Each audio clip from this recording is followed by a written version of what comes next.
1944, Hearne, Texas. In the middle of Texas, U.S. medics were about to risk their careers and their reputation to save disabled German prisoners of war. Men the town outside the barbed wire wanted to see abandoned, not healed. The tent smells of boiled bandage and metal. Lantern light slices the dark. A distant train moans.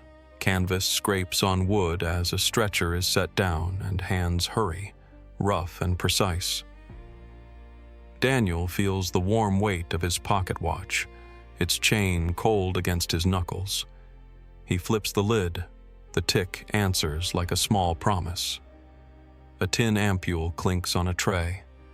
The faint sting of morphine hangs in the air. Voices, low, sharp, spill into the glow. He's the enemy.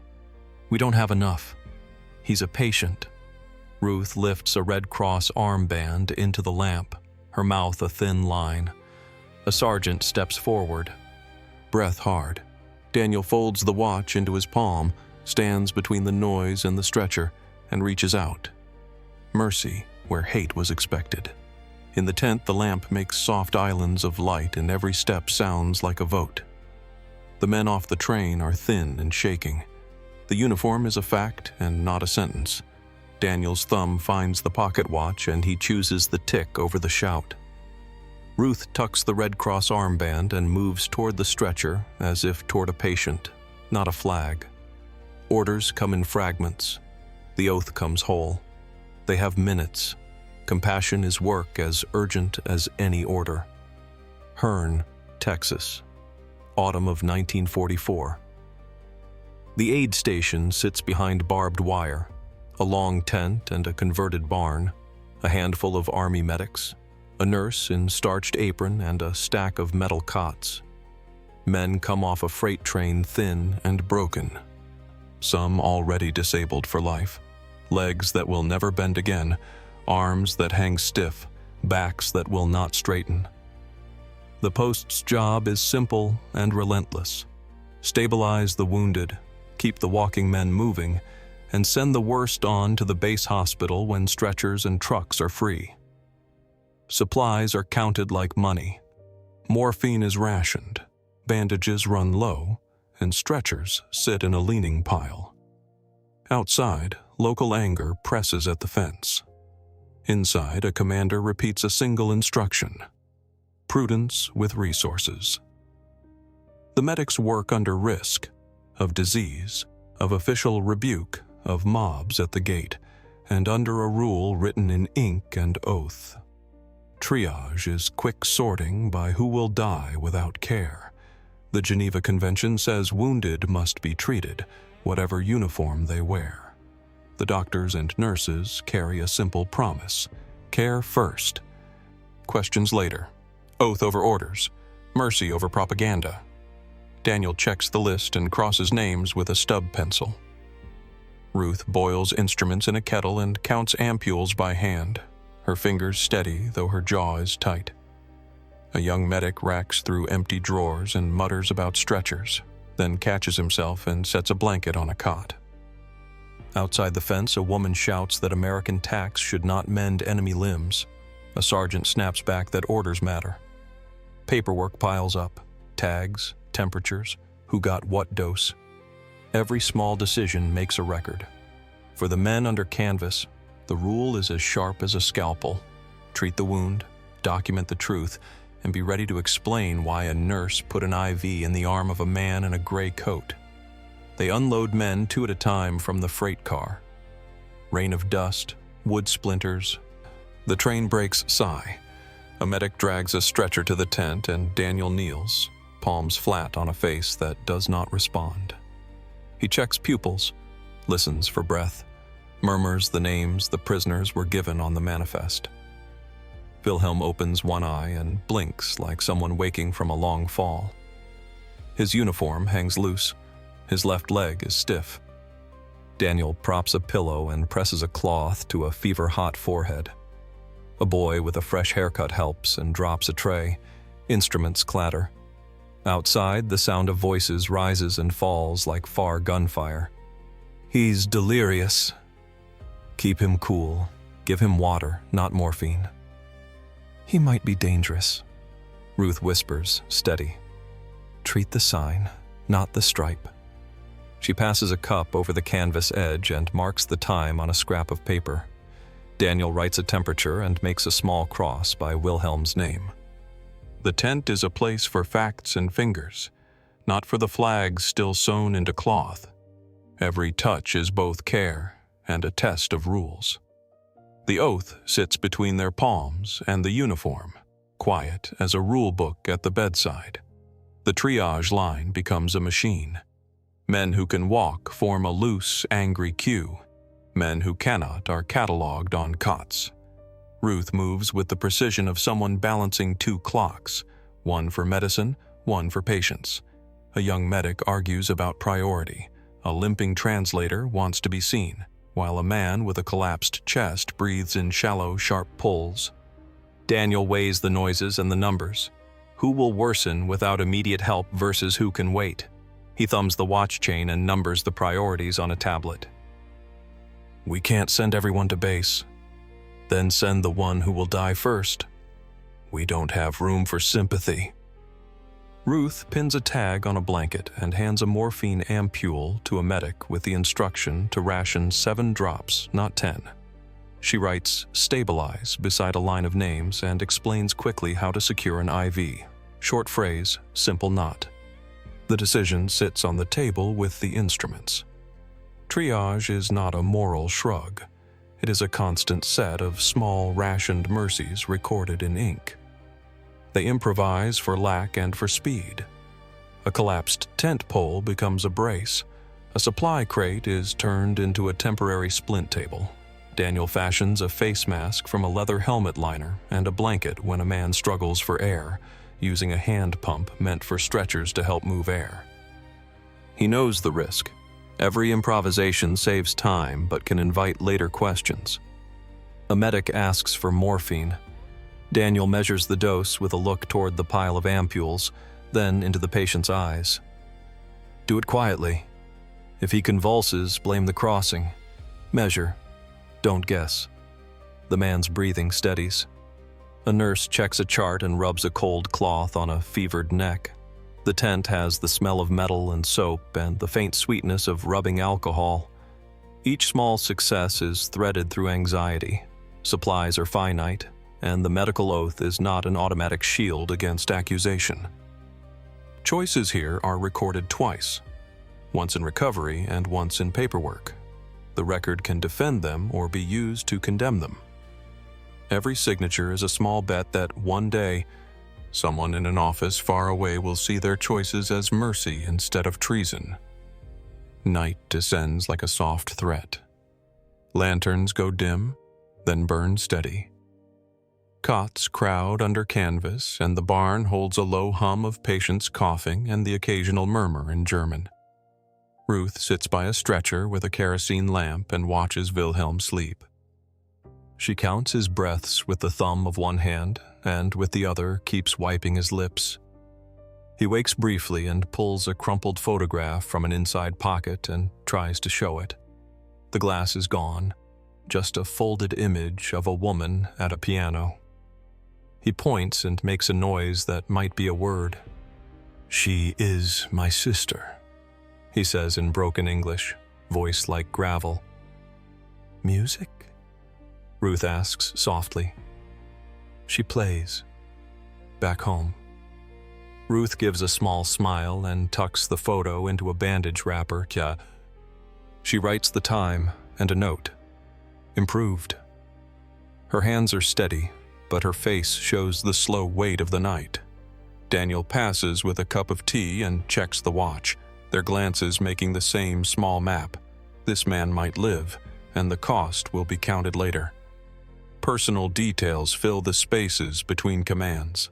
A photograph becomes proof of personhood, a quiet argument against the idea that the uniform erases the man. Morning brings a different pressure. A local paper prints a front-page rumor and a hand-lettered sign appears at the gate. No enemy aid. A captain arrives with a clipped voice and a thin paper order from headquarters. Conserve morphine, triage soldiers first, document everything. He stands near the doorway as if presence alone might hold the tent to a rule. A few townsmen peer over the fence and mutter about taxes paying for bandages on their side only. A sergeant points at a gray coat and asks why a nurse treats a prisoner before a private. "Orders say priority," the captain intones. "The patient is here," Ruth replies. "You risk an investigation." Ruth keeps a calm face and spreads out patient logs, showing timestamps, dosages, and notes in a steady small script. She explains the method: who needed immediate care, who could wait, who received what.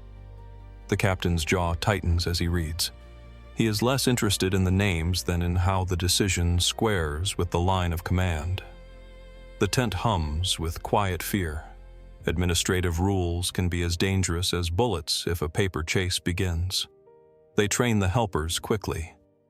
Some prisoners are able-bodied and willing to work. Others are too sick. Daniel organizes schedules and teaches a few to change dressings and carry trays. He shows them how to lift a leg without pain, how to wrap a bandage that holds without constricting. The instruction is short and measured. Conversations unfold in 3 languages: English, broken German, and gestures that become precise. A prisoner named Marco, who speaks English poorly, learns to write names on tags and does it with careful strokes like a student of survival. "Hold here. Not so tight." "Thank you, Doc." "I will write it down." Training serves 2 purposes. It stretches scarce labor and creates a layer of witnesses who can attest to care given. The Army is cautious by necessity. Ruth is cautious by habit. They record every step and tuck receipts and signatures into a ledger that will be the only clear account of who received what dose and why. Rumors harden into confrontation. One afternoon, a crowd gathers, shouting that enemy limbs should not be mended with American morphine. Someone throws a bottle into a muddy ditch, and the sound snaps like glass. The post commander promises a meeting. Officials will review every ampule counted out. A newspaperman loiters, pen ready for a headline. Daniel feels the watch in his pocket as a metronome that counts out his options: conserve, obey, or act. "You can't be seen giving them morphine," the sergeant says. "They are under our care," Daniel replies. "Then expect questions." A neighbor at the fence calls Ruth a traitor. A child in the crowd cries and asks why soldiers in blue get no help. The staff grit teeth and keep working. They administer the next dose, not to prove a point, but because a man's hand relaxes and his breath evens. Each small act of mercy is a visible liability. The choice to help becomes a public action that can be replayed, questioned, and politicized. A Red Cross armband is a shield that is also a target. Ruth pins a second armband on a volunteer prisoner who will help distribute water, and in doing so erects a visible claim. The rules they follow include the wounded without favor. A sergeant scoffs, but does not remove it. Paperwork, signatures, and witnesses are collected like ammunition for a possible inquiry. They also learn to conserve intelligently. Daniel teaches a tight method for morphine dosing and rationing. Ruth shows how to reuse non-penetrating dressings and to desalinate tea for sterile washes when alcohol is low. It is not glamour, but practicality. Small changes add up and keep the tent functioning.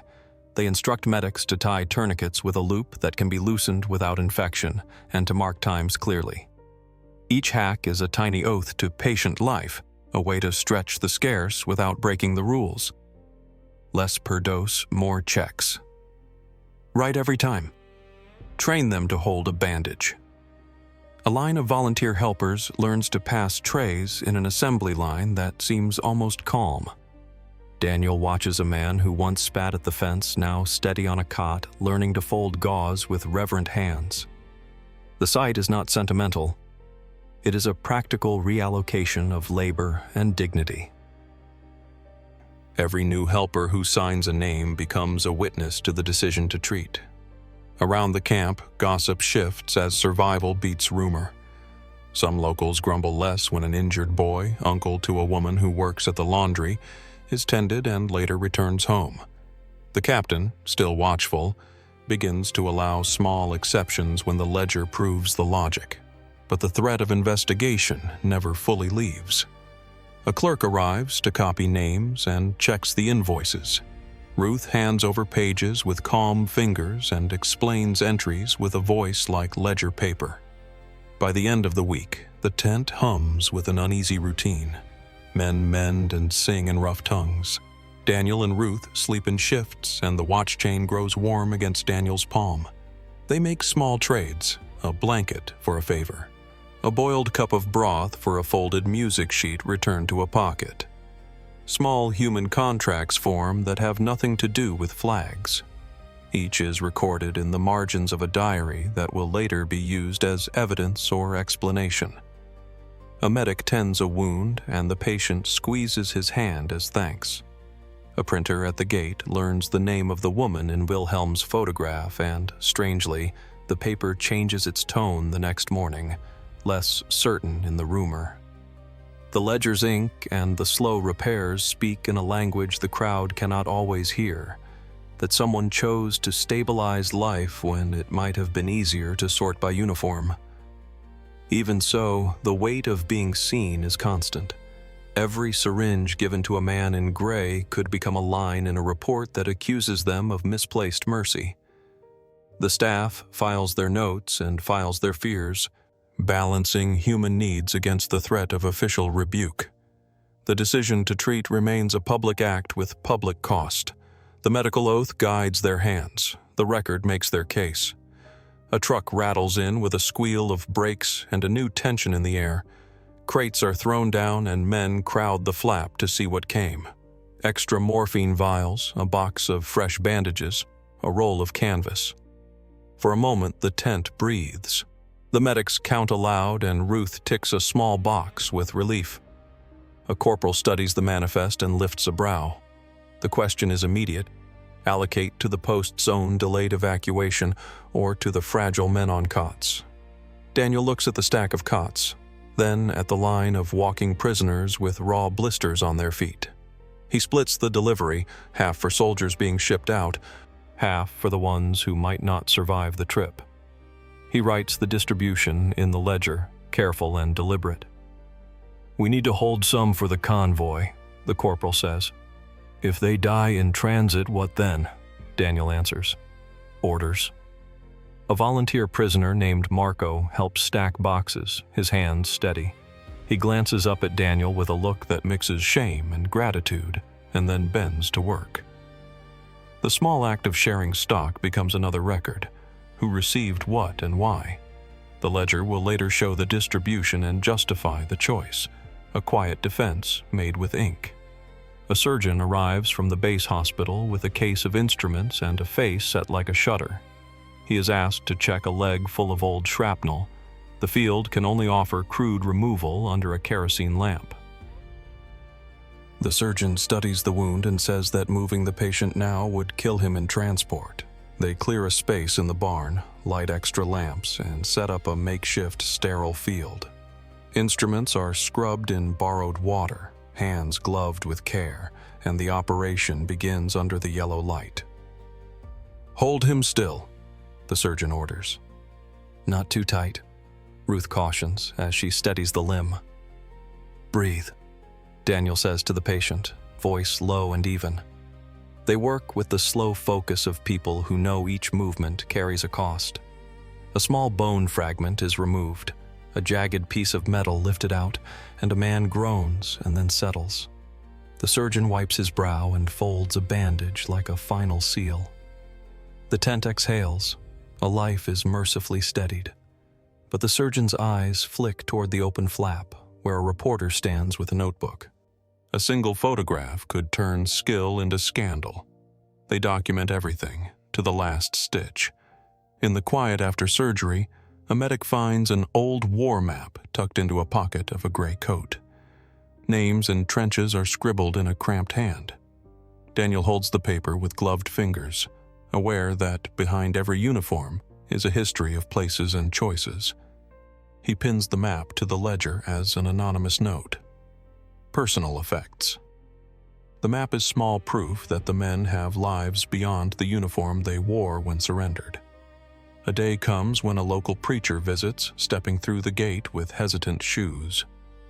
He watches the men and then stands by a cot where a prisoner with a bad cough coughs and spits blood. The preacher mutters about sin and loyalty, then meets Ruth's steady glance and folds his hands. He lifts the hem of his coat and gives a small coin to a child sitting by the fence. It is not a confrontation, but a small bridge. Later, that coin goes to buy sweetened tea for a patient who has not had sugar in weeks. The gesture shifts something small in the neighborhood. Mercy moves by example as much as by order. A medic realizes the blood bank at the base is low. One afternoon, Ruth announces they will take a volunteer donor to keep a man from bleeding out. A prisoner who once spit at a guard now sits resolute and straps ready for a needle. The procedure is quick and precise. Daniel watches as the donor's arm spills red into the bags that will save another man. The donor keeps his eyes fixed on a knot in the canvas above, and when asked why he volunteered, he only says, "He could have been me." The nurse tapes the line and writes the donor's name in the ledger. The act of giving blood binds the wounded in a new, fragile loyalty. "That's risking everything," the corporal says later. "It's saving him," Ruth replies, "and it's recorded." The tense infirmary turns, day after day, into a school of small reconciliations. A translator who once argued loudly at the gate now reads aloud patient names so the medics can confirm identities. A young American private, angry at first, learns to wrap a dressing without strangling the limb. Daniel notices the way the private's hands grow less impatient over a week. There is a slow unlearning of hate in the practical work of care. Each practiced knot, each folded bandage, is a concrete step away from anonymity toward personhood. An inspector from headquarters finally arrives, papers in hand and a face that reads suspicion like a ledger. He walks the rows, flips through logs, asks blunt questions about morphine counts and stretcher allocations. Ruth speaks plainly, pointing to the time-stamped entries and the signatures of volunteer helpers. The inspector's pen hovers, then writes a note and moves on. He does not smile. He does not condemn. He files his report like a man checking boxes. Later at dusk, someone sets out a small tray of coffee for him by the tent flap. He drinks and watches quietly as a boy in gray hums a lopsided tune. There is a night of shelling heard distant, a reminder that the war is not contained by fences. The canvas trembles and men wake in startled rows. A dying man is brought in from a siding where trains were delayed. He is not expected to live through the night. Daniel leans close and administers a measured dose of morphine to ease the breath, then stays beside him and holds his hand when the breath goes ragged. Ruth strips a cheap shrapnel from a pocket and lays it on the table. A small round bit of metal, dull and ordinary, becomes a quiet token of the life that passed. "He was a soldier," whispers a medic. "He was a man first," Ruth answers. They perform last acts with care, a folded blanket, a clean face, a name spoken aloud and written twice. The medics are not immune to grief, but they are trained to prevent despair from breaking discipline. Their sorrow is practical. They record, they wrap, they steady the living. The next morning, a marker is placed in a small plot by the wire. A few men in blue stand in a line and salute with hands that shake. A prisoner names the dead and lays a folded scrap of music on the grave. The act is private but visible.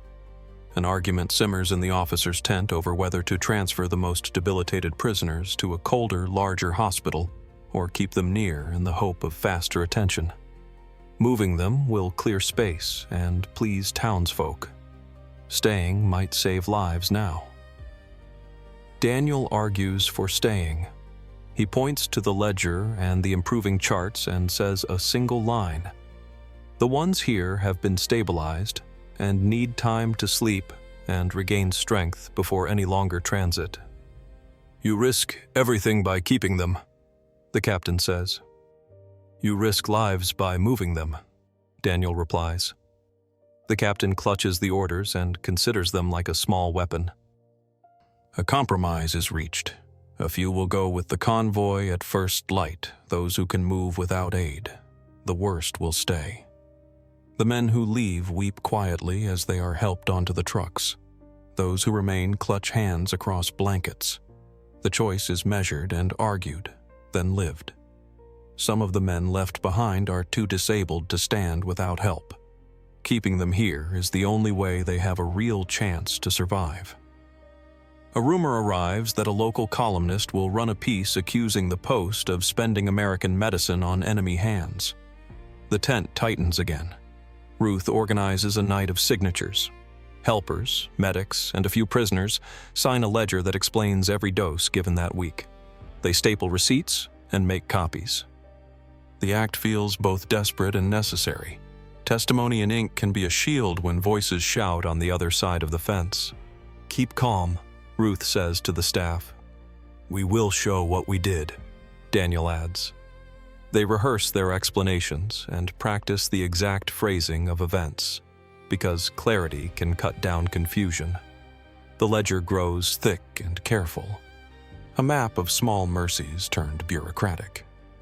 The staff sleeps in shifts, sometimes not sleeping at all, because the record must be perfect if it will be their defense.